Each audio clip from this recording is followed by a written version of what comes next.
శాంతి. ఈరోజు 3/1/26 జనవరి 3వ తేదీ బాబా యొక్క సాకార రూపంలోని మధురమైన మహావాక్యాలని విందాము.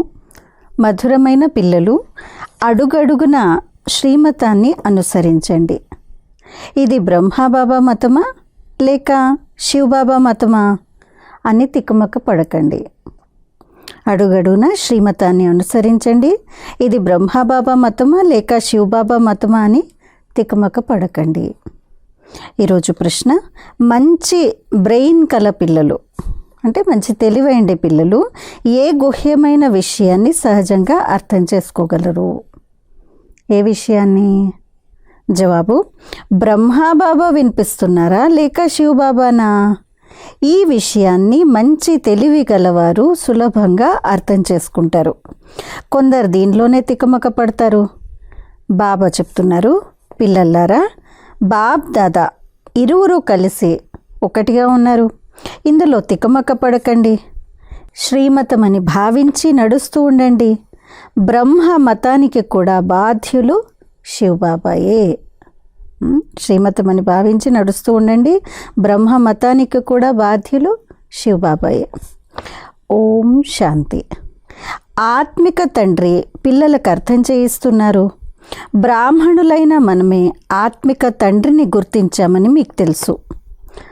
ఆత్మిక తండ్రి అయిన వీరిని గాడ్ ఫాదర్, పరంపిత, పరమాత్మ అని అంటారని ప్రపంచంలోని వారెవ్వరికీ తెలియదు. ఎప్పుడు ఆ ఆత్మిక తండ్రి వస్తారో అప్పుడే ఆత్మిక పిల్లలకు ఆత్మిక పరిచయాన్ని ఇస్తారు. ఈ జ్ఞానం సృష్టి ఆదిలోనూ ఉండదు, సృష్టి అంతంలో కూడా ఉండదు. ఇప్పుడు మీకు జ్ఞానం లభించింది. ఇది సృష్టి అంతము మరియు ఆది యొక్క సంగమ యుగము. ఈ సంగమ యుగం గురించే తెలియకుంటే తండ్రిని ఎలా తెలుసుకోగలరు? ఓ పతిత పావన, రండి, వచ్చి పావనంగా చేయండి అని అంటారు. అయితే పతిత పావనులు ఎవరో, వారెప్పుడు వస్తారో ఎవరికీ తెలియదు. నేనెవరో, ఎలా ఉన్నానో ఎవరికీ తెలియదు. ఎప్పుడైతే నేను వచ్చి తెలియచేస్తానో అప్పుడే నన్ను గుర్తిస్తారు. నేనే వచ్చి నా పరిచయాన్ని, సృష్టి ఆది మధ్యాంతాల పరిచయాన్ని సంగమ యుగంలో ఒక్కసారి మాత్రమే ఇచ్చి వస్తాను. నేను కల్పం తర్వాత మళ్ళీ వస్తాను. నేను మీకు ఏ జ్ఞానాన్ని అయితే తెలియజేస్తున్నానో అది మళ్ళీ ప్రాయలోపమైపోతుంది. సత్యుగం నుండి కలియుగ అంతిమం వరకు మనుష్యులెవ్వరూ పరంపిత పరమాత్మనైన నన్ను గూర్చి తెలుసుకోలేరు. బ్రహ్మ, విష్ణు, శంకరులను గురించి కూడా తెలియదు. నన్ను మనుషులే పిలుస్తారు. బ్రహ్మ, విష్ణు, శంకర్లు పిలవరు. మనుష్యులు దుఃఖితులైనప్పుడు నన్ను పిలుస్తారు. సూక్ష్మవతనపు మాటే లేదు. ఆత్మిక తండ్రి వచ్చి తమ ఆత్మిక పిల్లలకు అనగా కూర్చొని ఆత్మలకు అర్థం చేయిస్తున్నారు. మంచిది. ఆత్మిక తండ్రి పేరేంటి? బాబా అని ఎవరినంటారో వారికి తప్పకుండా ఏదో ఒక పేరు ఉండాలి కదా. వాస్తవానికి ఒకే పేరుతో పిలుస్తారు, శివ. ఇది ప్రసిద్ధి చెందింది. కానీ మనుషులు అనేక పేర్లను ఉంచారు. భక్తి మార్గంలో తమ బుద్ధి ద్వారా ఈ లింగ రూపాన్ని తయారు చేశారు. అయినా శివ అని అదే పేరునుంచారు. తండ్రి చెప్తారు, నేను ఒక్కసారి మాత్రమే వస్తాను.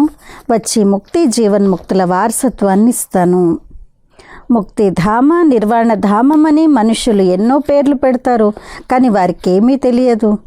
తండ్రిని గురించి అర్థం చేసుకోలేరు. దేవతల గురించి కూడా తెలియదు. తండ్రి భారతదేశంలో వచ్చి ఎలా రాజధానిని స్థాపన చేస్తారో ఎవరికీ తెలియదు.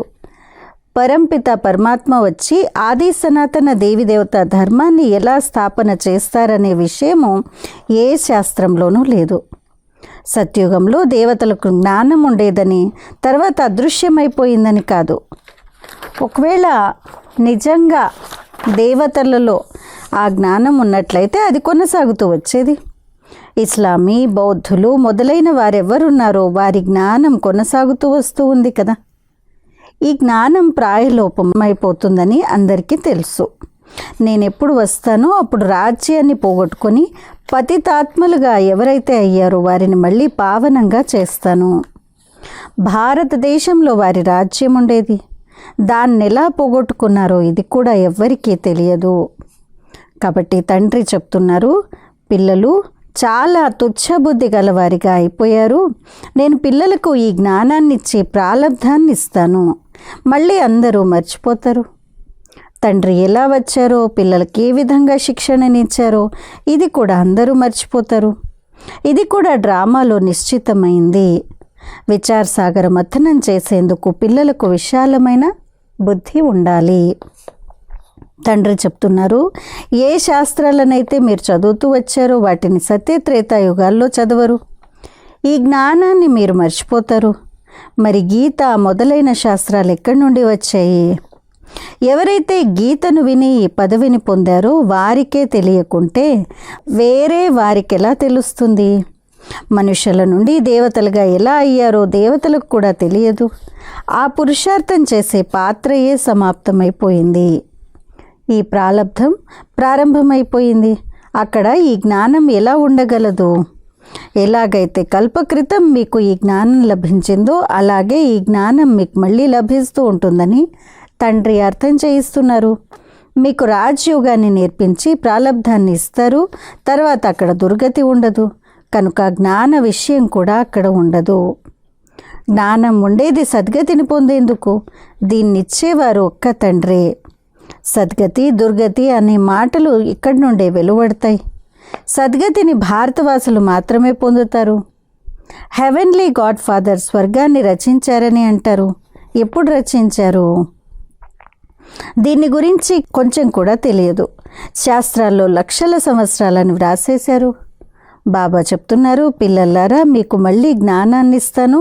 తర్వాత ఈ జ్ఞానం సమాప్తమైపోయినప్పుడు భక్తి ప్రారంభమవుతుంది. అర్ధకల్పం భక్తి, అర్ధకల్పం జ్ఞానం అని కూడా ఎవ్వరికీ తెలియదు. సత్యుగం ఆయువు లక్షల సంవత్సరాలను చూపించారు. కనుక వారికి ఎలా తెలియాలి? 5,000 సంవత్సరాల మాట కూడా మర్చిపోయారు. కనుక లక్షల సంవత్సరాల మాట ఎలా తెలుసుకోగలరు? ఏమీ అర్థం కాదు. తండ్రి చాలా సహజంగా అర్థం చేయిస్తారు. కల్పం ఆయువు 5,000 సంవత్సరాలు. యుగాలు 4 యుగాలకు సమానంగా ఒక్కొక్కటి 1250 సంవత్సరాలు ఉంటుంది. బ్రాహ్మణులకు ఇది సంధి యుగము. 4 యుగాల కంటే ఇది చాలా చిన్నది. కనుక తండ్రి భిన్న భిన్న రీతుల్లో కొత్త పాయింట్లను సహజ రీతిలో పిల్లలకు అర్థం చేయిస్తూ ఉంటారు. మీరు ధారణ చెయ్యాలి. పరిశ్రమ మీరే చెయ్యాలి. డ్రామానుసారంగా ఏం అర్థం చేయిస్తూ వచ్చానో ఆ పాత్ర నడుస్తూ వస్తుంది. ఏం అర్థం చేయించవలసి ఉంటుందో అదే ఈరోజు చెప్తున్నాను. అప్పటికప్పుడు ఇమర్జ్ అవుతూ ఉంటుంది. మీరు వింటూ ఉంటారు. మీరే ధారణ చెయ్యాలి. ఇతరులతో కూడా ధారణ చేయించాలి. నేనేమీ ధారణ చేయను, మీకు వినిపిస్తాను, ధారణ చేయిస్తాను. పతితుల నుండి పావనంగా చేసే పాత్ర నా ఆత్మలో ఉంది. కల్పక్రితం ఏం అర్థం చేయించానో అదే ఇప్పుడు కూడా వెలువడుతూ ఉంటుంది. నేనేం వినిపిస్తానో అది నాకు ముందు తెలియదు. భలే ఇతని ఆత్మ విచారసాగర మంథనం చేసి ఉండవచ్చు. విచారసాగర మథనం చేసి వినిపిస్తాడా లేక బాబానే వినిపిస్తారా అనే విషయం చాలా గుప్తమైంది, అంటే గుహ్యమైంది. ఇది అర్థం చేసుకునేందుకు చాలా మంచి బ్రెయిన్ అంటే తెలివి కావాలి. ఎవరు సర్వీస్లో తత్పరులై ఉంటారో వారికి విచారసాగర మథనం నడుస్తూ ఉంటుంది. వాస్తవానికి కుమారులు బంధనముక్తులుగా ఉంటారు. వారు ఈ ఆత్మిక చదువులో లగ్నమైపోవాలి. వారికి ఎటువంటి బంధనము లేదు. కుమారులు మంచి రీతిగా అందరినీ పైకెత్తగలరు. వారు చదువుకోవాలి, ఇతరులను చదివించాలి.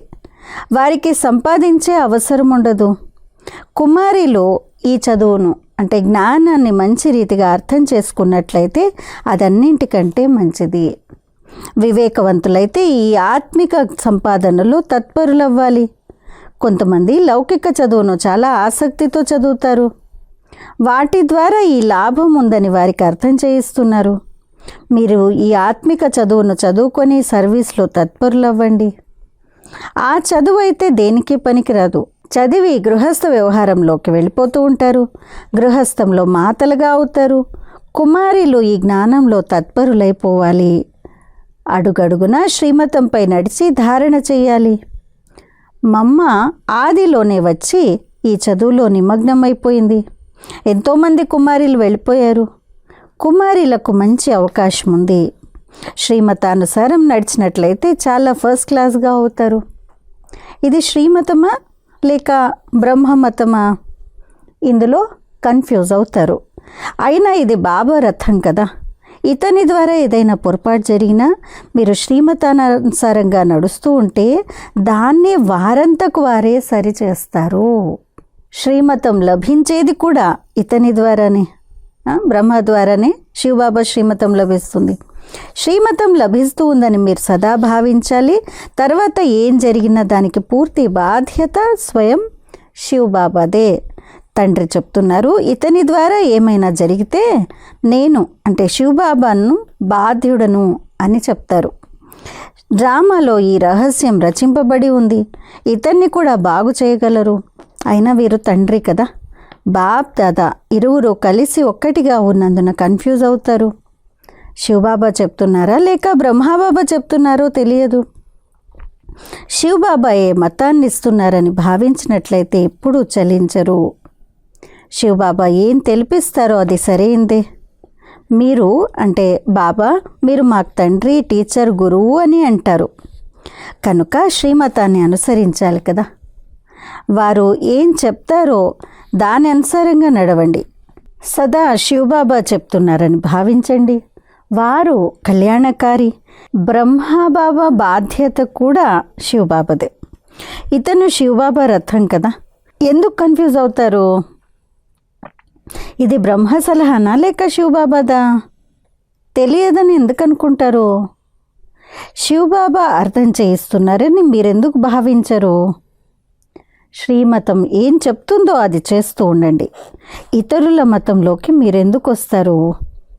శ్రీమతాన్ని అనుసరిస్తే ఎప్పుడూ గుటకలు మింగరు, నిద్రపోరు, కానీ అలా నడుచుకోరు, కన్ఫ్యూజ్ అవుతారు. బాబా చెప్తున్నారు, శ్రీమతంపై మీరు నిశ్చయం ఉంచుకుంటే నేను బాధ్యుడను. మీరు నిశ్చయమే ఉంచుకోలేదంటే నేను కూడా బాధ్యుడను కాను. సదా శ్రీమతాన్ని అనుసరించాలని తెలుసుకోండి. వారేమైనా చెప్పని, ప్రీతి చేయని, కొట్టని, చాహే ప్యార్ కరో చాహే టుకరావో అని అంటారు కదా, ఏమైనా చేయని అని గాయనం వీరి కొరకే. బ్రహ్మబాబా అలా ఉంటారు కదా శివబాబాతో, మీరు ఏమైనా చేయండి, ప్యార్ కరో యా టుకరావో, నేను మీతోనే ఉంటాను. మనం కూడా అలా ఉండాలి. దీనిలో కాళ్లతో తన్నే మొదలైన మాటలేవి లేవు. లాతు మారిన అంటారు కదా, టుకరాయే అని అంటే బాబా తిరస్కరించడము అని అంటే కాళ్లతో తన్ని పంపించేయడం కాదు. అయితే కొంతమందికి చాలా కష్టంగా నిశ్చయం కూర్చుంటుంది. నిశ్చయం పూర్తిగా ఉంటే కర్మాతీత స్థితి వచ్చేస్తుంది. కానీ ఆ స్థితి వచ్చేందుకు కూడా సమయం పడుతుంది. ఆది అంత్యంలో జరుగుతుంది. ఇందులో స్థిరమైన నిశ్చయం ఉండాలి. శివబాబా ద్వారా ఎప్పుడూ ఎలాంటి తప్పులు జరగవు. ఇతని ద్వారా జరగవచ్చు. ఇద్దరు కలిసి ఒకటిగా ఉన్నారు, కానీ శివబాబా అర్థం చేయిస్తున్నారని దాని అనుసారం నడుచుకోవాలనే నిశ్చయం మీకుండాలి. కనుక బాబా శ్రీమతాన్ని భావించి నడుస్తూ వెళ్ళండి. అప్పుడు ఉల్టా కూడా సుల్టాగా అయిపోతుంది.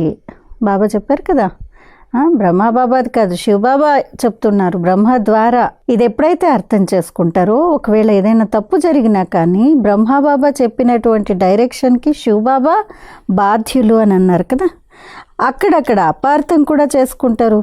శివబాబా మరియు బ్రహ్మబాబా మురళిని కూడా చాలా బాగా అర్థం చేసుకోవాలి. బాబానే చెప్పారా లేక ఇతను చెప్పాడా? అలాగని బ్రహ్మ మాట్లాడనని కాదు, కానీ బాబా తెలిపించారు, మంచిది. ఈ బ్రహ్మకు ఏమీ తెలియదని భావించకండి. అంతా శివబాబాయే వినిపిస్తున్నారు. బ్రహ్మకు కూడా తెలుసు, బ్రహ్మ కూడా మాట్లాడతారు, కానీ శివబాబా ఇతని ద్వారా చెప్తున్నారనేది గుర్తుపెట్టుకోవాలి. శివబాబా రథానికి స్నానం చేయిస్తాను, శివబాబా భండారంలో సర్వీస్ చేస్తాను, ఈ విధమైన స్మృతి ఉన్నా చాలా మంచిదే. శివబాబా స్మృతిలో ఉంటూ ఏ సేవ చేసినా చాలామంది కంటే ముందుకు వెళ్ళగలరు. ముఖ్యమైన విషయం శివబాబాను స్మృతి చేయడము, తండ్రి మరియు వారసత్వం, మిగిలిందంతా విస్తారం. తండ్రి ఏదైతే అర్థం చేయిస్తున్నారో దానిపై గమనం ఉంచాలి. తండ్రియే కదా పతిత పావనులు, జ్ఞానసాగర్లు.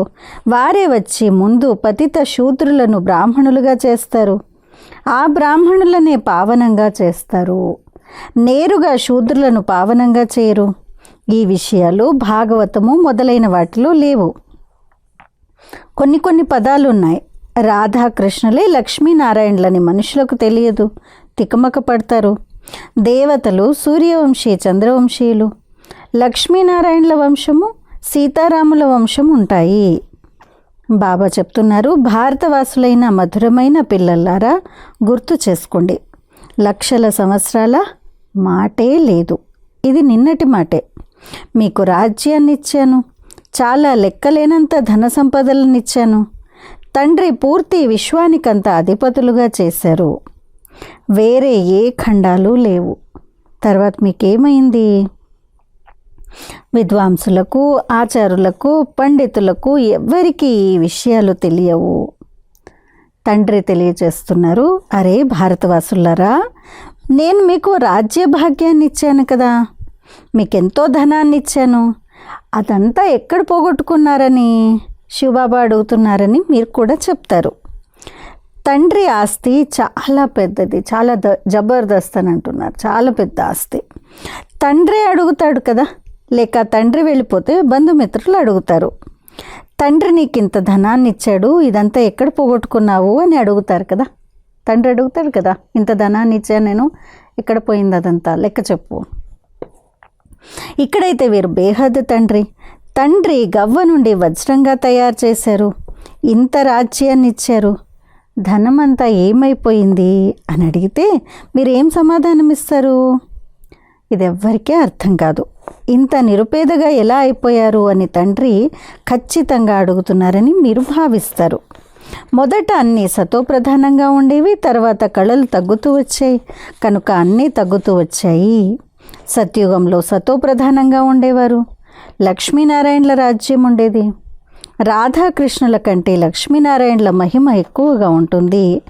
వారిని గురించి ఏ గ్లాని వ్రాయబడలేదు. మిగిలిన వారందరినీ గురించి నిందనలు రాశారు. లక్ష్మీనారాయణుల రాజ్యంలో రాక్షసులు మొదలైన వారిని చూపించరు. ఇవన్నీ అర్థం చేసుకోవాల్సిన విషయాలు.